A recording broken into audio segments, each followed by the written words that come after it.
Yeah, I think that's the funniest and most fun thing about the 21st century. That if, I was thinking about this yesterday.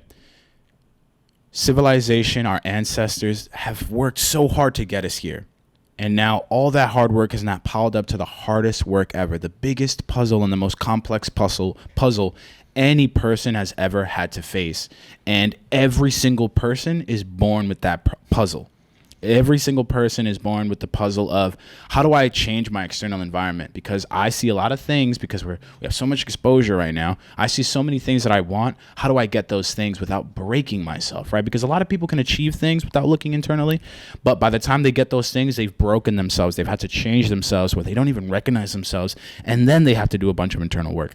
I think there's such a funny puzzle where people think that like, yeah, you have to like do all these crazy things outside. I have to take advantage of people. I have to work all the hours possible. But it starts internally. And it's the funniest, most frustrating thing at first because most people aren't even, they don't even have that type of guidance of like, hey, you have to look internally. If you want to learn how to reach these goals, you have to look internally. What do your processes look like? How do you talk to yourself, right? Atomic Habits has been giving me so much of these messages, right? Your mess is your message, right? Right? Wow. That's your message. Look at what you have going around and ask yourself some good questions because, man, everybody's dealing with it. Everybody has something they want and they're trying to figure out how to get it. And they're like, what can I do? What can I do? Meditate. Really just go in and think about like, okay, how do I adjust this? And it's so complicated to even talk about because the terminology is so fresh and so new that it's hard to kind of even grasp. But I promise, like, if you want something, it starts with an internal dialogue. And typically, that's where your first problem is, how you talk to yourself. Whew. Yeah. Oh, my God. All right. My turn, right? No, I think you just asked me a question. Right. Right. Guys, we're having fun. All right. So since we're on the topic of books, what are your current top 3 books for growing a business? From like a beginner, like somebody that like you just started. Remember when you just left high school? What are 3 books that you would read to kind of get your mind on it and ready to go? First book would be Think and Grow Rich. Second book would be Atomic Habits. Third book would be E-Myth. But here's what I would do. First year, I would only read Think and Grow Rich. Second year, I would read Atomic Habits. Third year, I'd read E-Myth because a lot of people, they want the answer immediately. If I gave you the answer right now, you wouldn't even know how to put it to work because you haven't put enough work out at all. You're not good enough to put E-Myth to work yet. You're not good enough to put Atomic Habits to work yet. Think and Grow Rich adjusts your perspective to think bigger. Once you have the confidence to just test and play, you'll probably find what you love. Once you find what you love, then you need Atomic Habits to put that thing that you love to work. Once you've put it to work and you've become good, then you need to learn how to put those processes to serve you so that you're not working in your business, you're working on your business. And that is so tough because everybody wants it right now. But that's why a lot of people have one-hit wonders. That's why a lot of people get famous and then disappear because they didn't do it in the right order.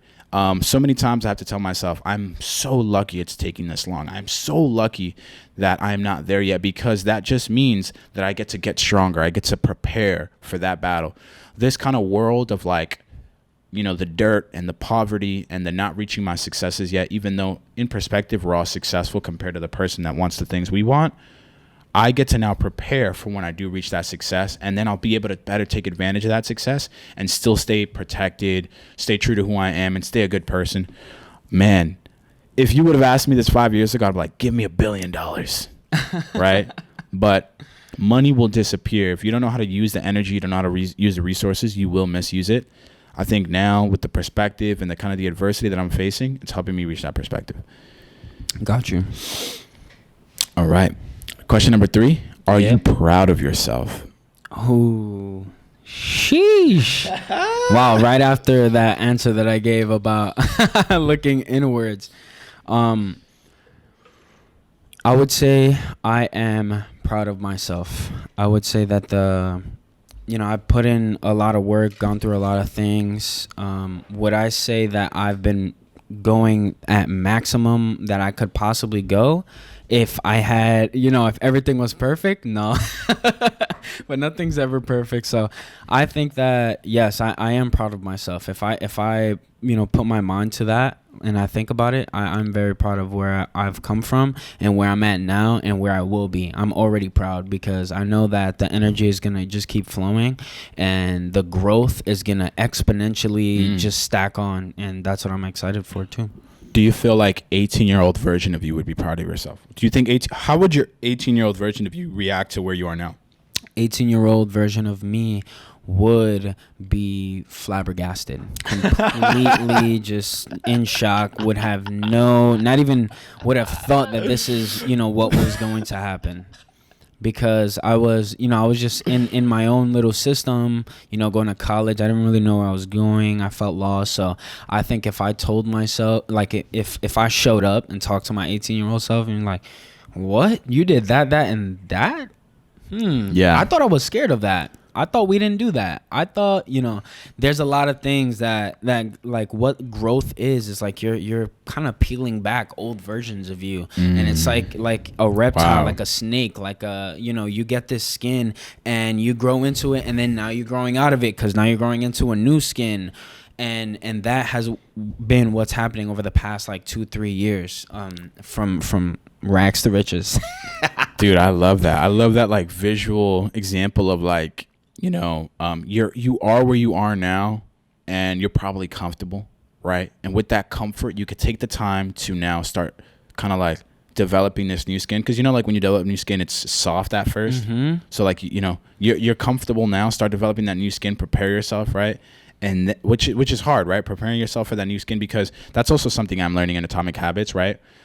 If you want to run a marathon, it's not that like, hey, I have to run every day. It's that like, hey, you're a runner. And you kind of have to like, where you are now in level 1, you have to tell yourself that you're level 2. And you have to be level 2 in level 1. Because if you get to level 2 and you're level 1 still, and you're like, I'm ready for level 2, put me in there, I'll survive, I'll figure out when I get there. You're going to get smacked in the face. You're going to get smacked in the face. You have to prepare for level 2 at level 1. And then when you can survive, go out there. And that like visualization of like growth is peeling back versions of yourself. Yeah, man. That is a big fact. Yo, and think about it like this. Like, we're dropping facts. Boom. We need to drop facts. Wait, did this? We need to just drop facts, guys. Like we need a drop facts button. Facts, and it just comes across screen. Yeah. But I like to visualize it the way you were just talking about. I was thinking, you have this skin of what you are, and then internally you're feeding yourself level 2 stuff. So your level 1, your skin is level 1, but your internals are becoming level 2. Then when you gain the level 2 and you're full on level 2, now level 1 peels back. You're level 2. Now you got to feed yourself level 3 information, level 3 kind of energy, right. And you just need to keep going like that. Yeah, I think a very specific example of that is like, let's say you are in a job you do not love. Before you leave that job, you have to first understand that you want to leave it. And that's you turning into level 2 at level 1. You're like, man, I'm better than this. Not even that I'm better than this. Man, I want more. I want more than this. So that's you turning into level 2 at a level 1 level.